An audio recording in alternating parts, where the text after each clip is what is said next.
So just like with functions of a single variable, we can combine functions of several variables.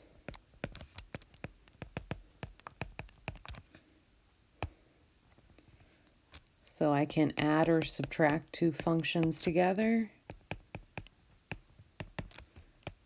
It just corresponds to adding and subtracting them.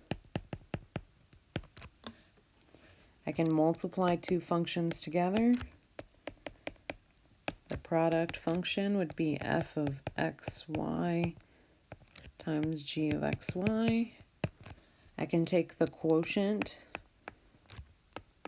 function.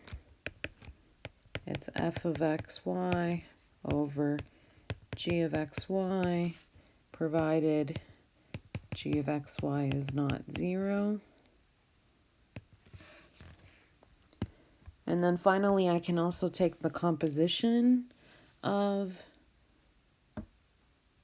functions. So I would have g composed h of xy. It's g of h of xy.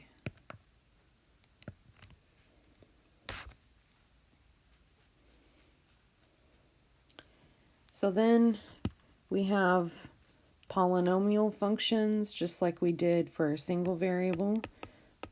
Polynomial functions of two variables. So I'll just give you an example of what these look like. So for example, x squared plus y squared minus 2xy plus x plus 2. So it's a polynomial where your variables are x and y. So you could have just x terms, just y terms, or combinations of x and y terms. And we also have rational functions, just like we did for functions of a single variable. And these are quotients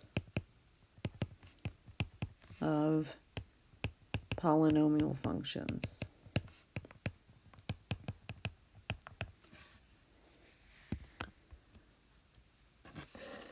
And so now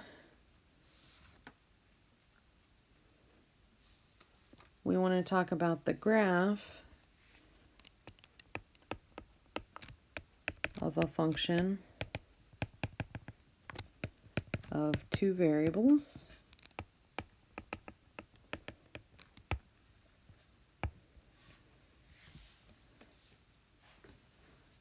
So the graph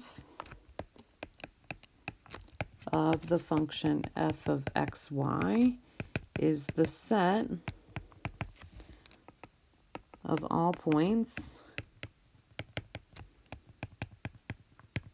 x, y, z for which z equals f of xy, and xy is in the domain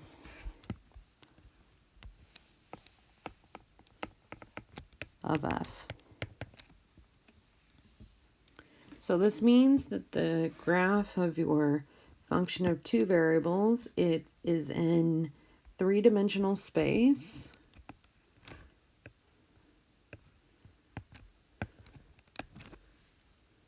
So maybe you have some kind of,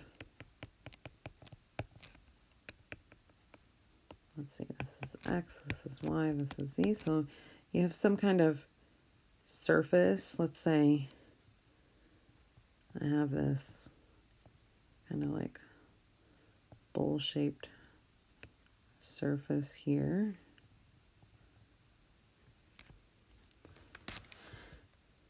And then the region underneath that surface that's on the xy plane would correspond to the domain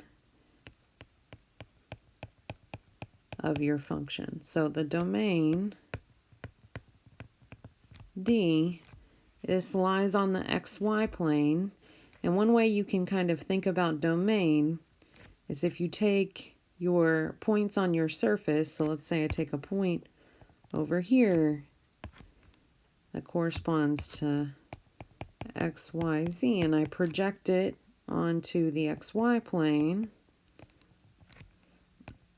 x, y, 0, that would correspond to a point on your domain.